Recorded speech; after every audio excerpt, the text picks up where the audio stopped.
Chapter 5. On the whole, it seemed best to appeal to the Ambrosian Library at Milan for the transfer of the manuscript and the application of the ultraviolet light. The invitation of the historic institution to lend a manuscript would be one that St. Gall's authorities would hesitate to decline, and in the thriving city of Milan, if anywhere south of the Alps, one might hope to find an ultraviolet lamp. I was also provided with potent letters of introduction, duly beribboned and stamped with portentous waxen seals, to its distinguished librarian, who might therefore bestir himself even to the extent of gratifying so unusual a request as mine. Vernimus and Aurelius, I journeyed down to Milan, but the matter was not without its difficulties and delays. The librarian was out of town, and so unusual a matter could not be dealt with in his absence. Even after his return, it was some time before I was permitted to see his face and lay my request before him. I said nothing at first about palimpsests and ultraviolet lamps. I only ventured to request that his library undertake to borrow from St. Gall's the manuscript D. 629. He was very dubious about it at first, but after scrutinizing my imposing credentials, he said he would see what he could do, and asked me to return a week later. When I again presented myself on the appointed day, he was able to assure me that the Ambrosian had issued the request I had desired, and it was on its way to St. Gall's. It would, he thought, call for some little consideration on the part of St. Gall's authorities, but he had no doubt that they would end by complying. I thought so too, but that was only fearful of the length of time it might take them to decide and act. Still, for the continent, things moved very rapidly. At the end of another week, he was able to inform me that the manuscript would be sent, and at the end of the third, it was actually reported as having arrived. The librarian congratulated me upon the expeditiousness of the process. Of course, I had not been idle all this time without the ultraviolet lamp. Indefatigable inquiries on my part had finally located such a thing at the Polytechnic Institute. A separate problem in diplomacy was to get it out of the institute and into the library. It is difficult to say which of these was harder to accomplish. Of course, to get such a piece of apparatus away from the Polytechnic was almost impossible, but it was nothing to getting it admitted into the venerable precincts of the historic Ambrosian, where it was looked upon as little short of an infernal machine which might destroy the whole place, the librarians, and the library together. That I did eventually succeed in these two impossibles was largely due to the encouragement and advice which Tish so abundantly rained upon me from the fastness of the Pyrenees, where she had arrived after finishing the Chateau country. Talk to them about science, she frantically wrote, especially Italian science, from Galileo to Marconi. Tell them how necessary it is to bring Italian science to bear upon Italian libraries. Show what a unique opportunity they have in possessing beyond other nations the rare combination of the manuscripts and the science. Some have manuscripts, some have science, but what nation to the same degree possesses both? Show your documents with the wax and seals. Thrust them upon the official attention. Don't wait for them to be asked for. Trot them out yourself. With these and many similar exhortations did Tish adjure me to greater and greater efforts. I did indeed rise to great heights. As for my introductions and documents of identification, I almost wore them out, passing them about from hand to hand wherever I thought they could possibly do the slightest good. And in the end, by the time the manuscript arrived, I had got the lamp pretty well loosened from its moorings at the Institute, and the skids laid, so to speak, for its admission to the library. The finishing stroke was given to my labors by the arrival of Tish herself upon the scene. I ran into her one morning at the library, which she had succeeded in penetrating by the use of a fancy lot of credentials of her own, which it appeared she had provided herself with in California. These looked to me, as I examined them, quite impressive and convincing as any I possessed. They were embellished with broad ribbons of appropriate academic hues, and were convincingly sealed with the bewildering heraldry of sovereign states and universities of great renown. With one of these, I had been unaware that Tish had sustained any academic connection, and I must have expressed some surprise at the presence in her collection, for she hastily explained, with something that was not exactly remorse, that the secretary of the president there was an old friend of hers. I was at least glad to know that he was old. Tish somehow managed to penetrate the sanctum of the senior librarian rather sooner than I had done, and once there was simply nothing to it.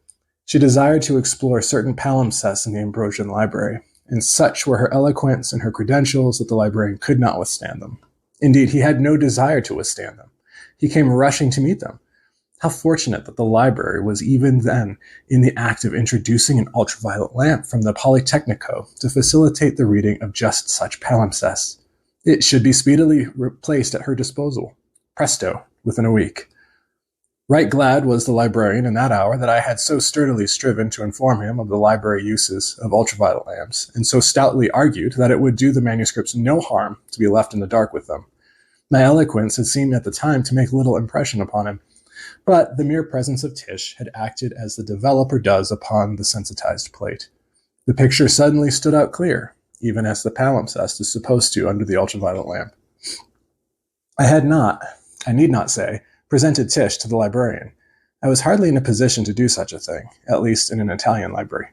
The librarian had no reason to connect us with each other, except that we were both Americans, and both connected with the palimpsest manuscripts. He himself united us with the ultraviolet lamp. For when it arrived and was duly installed in a small room which could be darkened, he summoned both of us into his presence, and after duly introducing us, conducted us with pride to the spot. There stood the lamp, an inconsequential-looking affair enough, with no promise of such unearthly potentialities as it was reputed to possess. Face to face with it, even sustained by the presence of Tish herself, I could not resist a reasonable doubt. Would the thing really do all that I, on Tish's authority, had so boldly claimed? Was this going to be a bad quarter of an hour of disillusionment on the powers of this beastly lamp over rubbed-out writing? For an instant only, such thought ran through my mind. I noticed that Tish, too, appeared a little grave, as the librarian pointed to a pile of books in the hands of the attendant, and expressed his purpose of subjecting some palimpsest pages in them to the new illuminant. It was a dramatic moment as the librarian took a chair under the lamp and instructed his assistant to draw the curtains to shut out every bit of daylight and to turn on the apparatus. Tish and I had time to interchange one fleeting glance of mutual sympathy and encouragement, but neither of us smiled. It was too serious a moment for that. Then she faded from my sight, and the room was dark, and remained so. The ultraviolet lamp did not illuminate it at all. But it did illuminate the palimpsest. As if by magic, the underwriting, long invisible, rose from its sleep and spoke to us as plainly as though it had been written yesterday.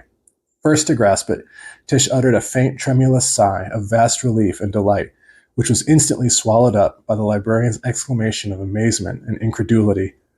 If I spoke, I was unconscious of it.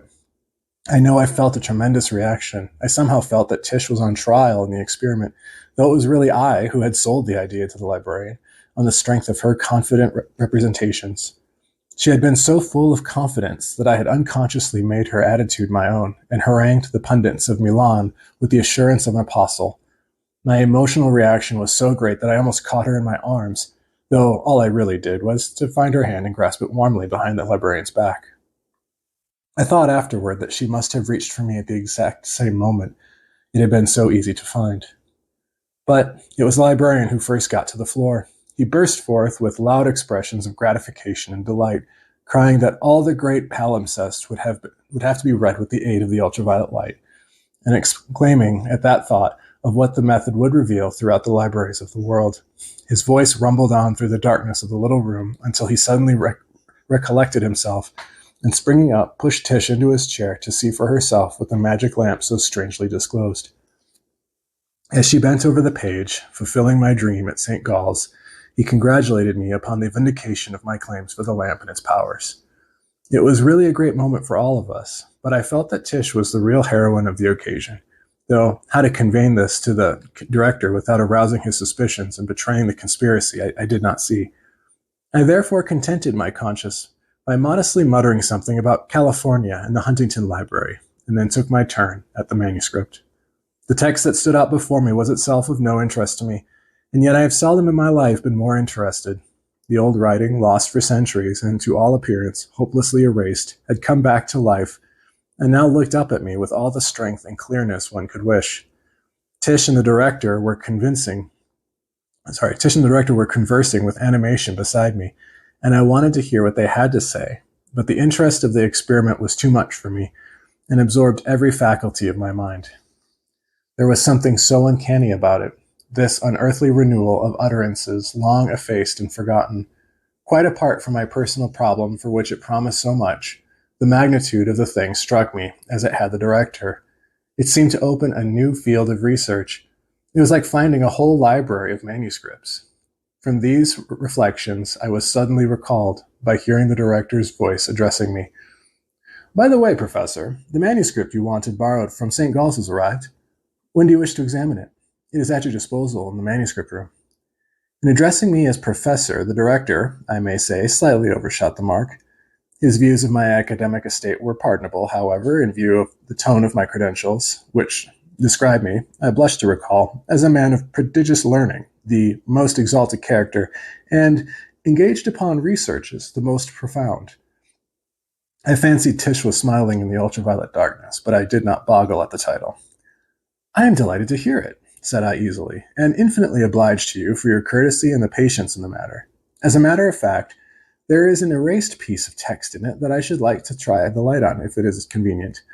And perhaps," I added courteously, "Miss Endicott would like to see how it works on another palimpsest."